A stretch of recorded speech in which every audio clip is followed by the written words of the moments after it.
As my friends know, I love to throw a great party, but I also like to have fun too. I have found that the best way to enjoy my own party is to plan and prep as much as possible before my guests arrive. I am excited today to talk with Caterer to the Stars, Mary Giuliani, to learn even more party planning tips. Welcome, Mary. Hi, Stacy. Thanks for having me. It's great to talk to you. You know, I am married to Italian, and to me that means a large family and Yes. lots of food. What does it mean to live Italian to you? Well, I think it is. It's entertaining that large family with lots of good food. For me, it's fun. It's enjoying the ritual of entertaining as well as the actual serving and sharing of food. So for me, the best way to show my authentic Italian heritage is through the way I entertain. Well, how did growing up Italian influence and shape you as a cook today? Oh, in so many ways, Stacey. I was really lucky to have my Italian grandparents live in my home growing up. So for them, it was all about these rituals and traditions that we carried on. And starting in the morning, my grandmother would, it was really cool. She would eat cookies for breakfast, which I loved. So I would just watch her enjoy her cookie and dip it into her espresso. And that was a very lovely Italian moment that she had that I got to share with her. Also, I was really lucky on Saturdays, we would cook all day in our kitchen. And it was like a busy prep kitchen at a restaurant. And my grandma and grandpa would divide who would get to do what types of things. And so I really learned two things. One, how to cook, which was incredible, but also how much enjoyment they got preparing for the next day to share this meal with others. So that was a really great way that shaped my entertaining style. I know I could always count on my Nonna to have some wonderful biscotti in her kitchen. Yes.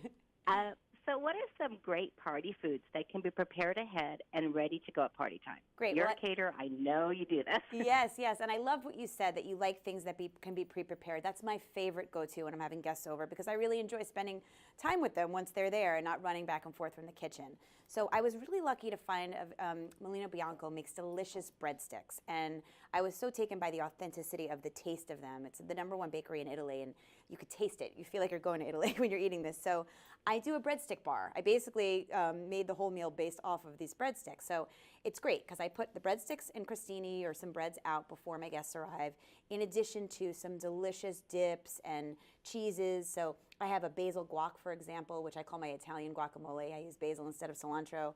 A white bean hummus, an eggplant caponata, a red beet hummus, and then some mozzarella, some ricotta, some roasted tomatoes. It looks so pretty. It's almost like a rainbow that you're seeing when you walk in. It's all prepared, and my guests can just come and help themselves to all different combinations and bites, and I've done my job. You know, that bar there is absolutely beautiful, and walking into that would just be very appetizing. What are some other menu items that you might pair together for a party? So I love prosciutto wrapped breadsticks, especially for parties.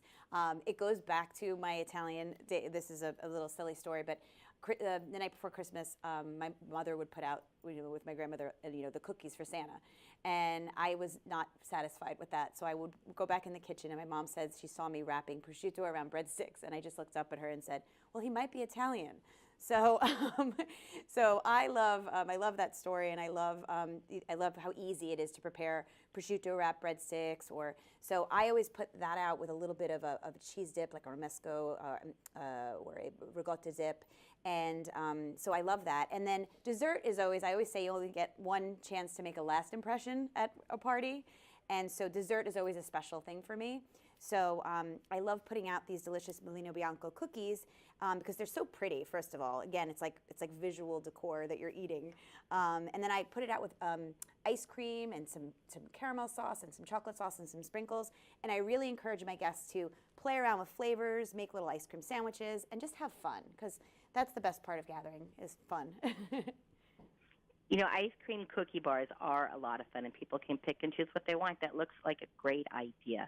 So any more tips for throwing an Italian-themed dinner party?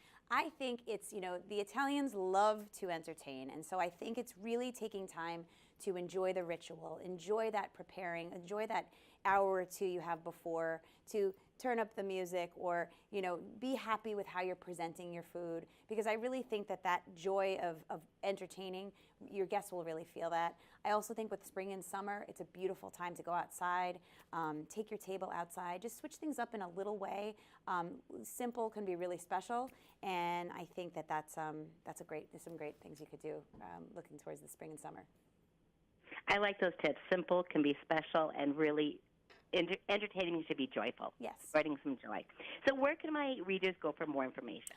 You could go to melinobianco.com, and there's great recipes and ideas for entertaining with Italian style. Excellent. Well, Mary, I've got some new ideas for my own party planning, so thank you very much, and have a wonderful day. Thank you, Stacy.